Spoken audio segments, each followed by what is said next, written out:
On today's episode, we uncover Platinum Games' latest wonderful entry, everyone gets a keyblade in Kingdom Hearts 1.5, and Sonic's latest Lost Adventure. All this and more on this episode of Gaming Soon.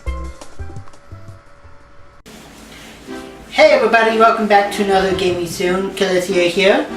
I'm Millerico. And so we haven't been on for a while, but our main light for the show was decommissioned, unfortunately. Yeah, and the weather in Florida had been, chaotic during the summertime, so we didn't have much time for, natural light until now. Finally. Yes, finally. So anyways, enough excuses. Let's move on ahead and talk about games. Do you say so? Yes, I think it's time to talk about games. It's been too long. Too damn long. Too damn long. And which games do you want to talk about? Let's start with Wonderful Pikmin 101. You mean Wonderful 101? Yes. Yes, the action/strategy/ Pikmin-inspired superhero game. That's certainly the vibe, the impression that game gives off. Yes, it being developed by Platinum Games, who are also responsible for the Mad World, the Bayonetta, and Bayonetta 2, which is once again Wii U exclusive, so sorry PS3 Xbox fanboys. But we're not talking about that one, we're talking about Wonderful 101, and yes. I gotta say, it's a very gorgeous game, a very imaginative game. It's very atmospheric as well. It does a good job of drawing you in, at least. Yeah, we played the demo, and I'll be honest, at first it was kind of hard to do some of the things that they wanted you to do because you kind of have to use the touchscreen and the buttons at the same time, but after a while, I got used to it. Yeah, it seems like one of those games you kind of have to get used to. Yeah, but the learning curve wasn't too hard. Like, you also get to recruit all these different people to join you in your quest to save the day, like civilian and policemen. that kind of made me chuckle, just for the sheer absurdity of it.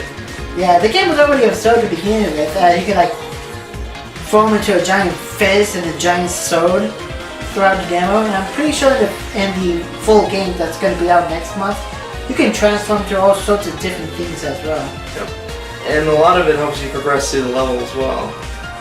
Yeah, the one thing that did throw me for kind of a loop in the demo is halfway through, you kind of have to look at the touchscreen to figure out what's going on inside. Yeah. Yeah. When you're in a building. Yeah.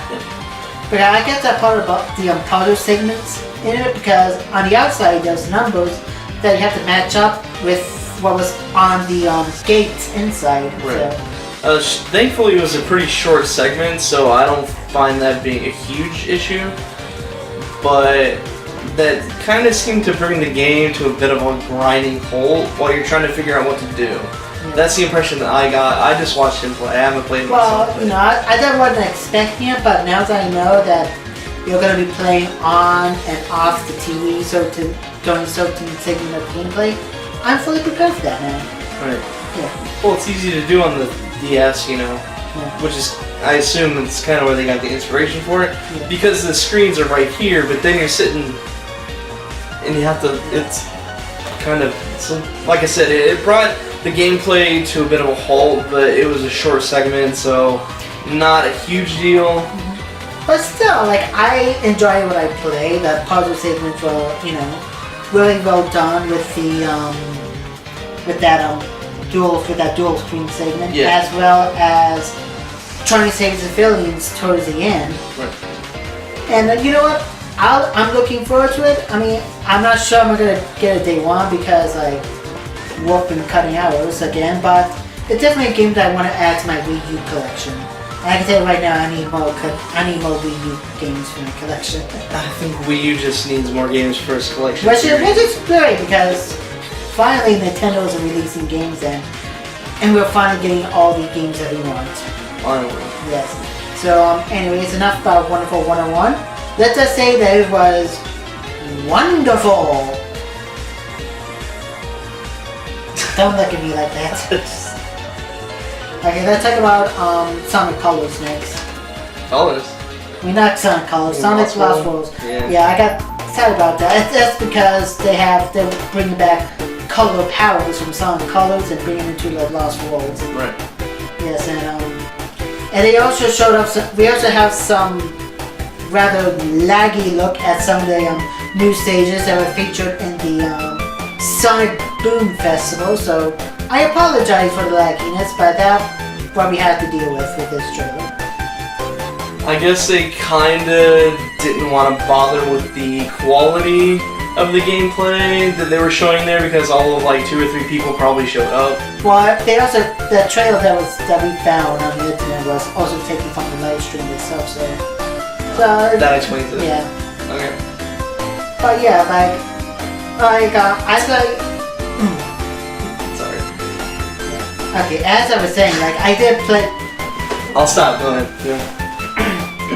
Okay, I also played this game at E3 a couple months ago. Like, I know you're sick and tired of me saying I played it at E3, but I'm just throwing it out there for reference. Played it at E3, and it kind of reminded me of, you remember the canceled game Sonic Extreme where they had like these 2 like 3D rolls going through? It seemed like they took that concept and combined it with Mario Galaxy with Sonic Color Power Throwing. Which is also kind of ironic because the people developing Lost World vehemently deny even knowing that Extreme existed in the first place. Which I found kind of funny because I agree completely that the parallels are just too eerily similar to one another.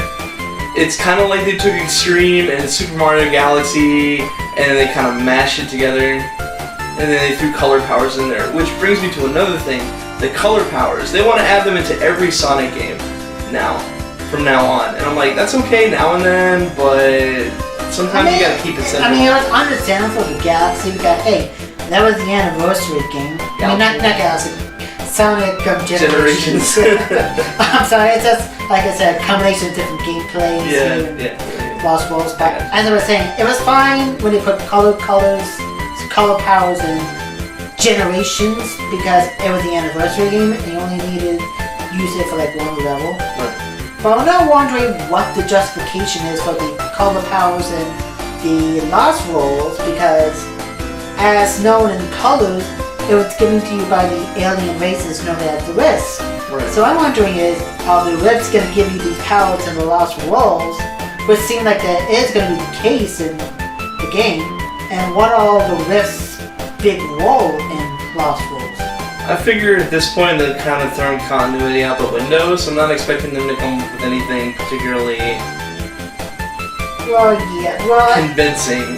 Well, I never thought of any kind of real continuity in Sonic games to begin with. Like the one time there was like some kind of continuity where it was Shadow the Hedgehog. And nobody played that. Yeah, that's like... Nobody played that. And the only reason I say there was some sort of continuity was it's one of the few times in a Sonic game where they actually go back to one of the previous stages from a previous game. Right. And but other than that, I am looking forward to getting my hands on some more Sonic Lost Worlds. Personally, I'm not really convinced. Well, that's because you haven't really played it. But I still want you to get a chance to play it. I think you would like it. Well, I'll play the demo and I'll formulate my own opinion, I suppose. Okay, let's just hope that Sega does release a demo then. Okay. I'm sure they will. Enough about that. Final game? Kingdom Hearts 1.5. Yes. It's Kingdom Hearts 1.5. Yes. It's gonna come with the original Kingdom Hearts game, remastered with HD graphics, and I'm not sure if you heard this, but what I understand is they lost the original source code for the old Kingdom Hearts game, so they had to redo the entire thing from scratch. Wow, really? I heard that. Yeah, that's what I've heard, and that would be very interesting to see how far the Square Enix would go to remaster games that they have to restart from scratch like that. Or maybe that's just a lie they're putting out there to justify the price tag. Well, that could be a lie too, but still, the quality and the graphics for 1.5 Remix is like a huge leap from the PS2 version. I agree completely. They don't really give you any decent comparison, which I kind of wish they did. But from what I've seen from the trailer, I agree that it does look a lot better than how I personally remember it. Well, I'm sure somebody on YouTube already did some sort of comparison videos, but yeah. Yeah. And they're also going to come out with the PS2 version of Change of Memories, which was that silly card game spin-off. Chain of Memories? Yeah, Chain of Memories. What did I say? Change of Memories, yeah. Chain of Memories, I meant to say. That's a spin-off game where Sora, Goofy, and Donald are hobos, and they're panning for change. Change of memories. I am sucking at pronunciation today. This is shaping up to be a fantastic episode, people. Tune in next time. Yeah. No. I am so bad at pronunciation. But doesn't it come with something else besides Chain of Memories and the remade Kingdom Hearts? It's also yes and no, because they're also including in 358/2, but just the cinematics. That's so silly. What? Yeah, it's odd because apparently the justification was we didn't have enough time to upscale the DS games to HD PS3 graphics. How fucking hard can that be? Like, I just kind of... I don't know, because essentially 358/2 are based off the, as far as the layout and the general graphic design was, but based off the PS2 Kingdom Hearts 2. Right. I mean, obviously there was going to be a big graphic difference from DS to PS2, but they got the overall feel for it down, so I was just wondering why they couldn't, like, just take the station from Kingdom Hearts 2 and just use that for 358/2. Just kind of blows my mind a little bit, but... Yeah, but...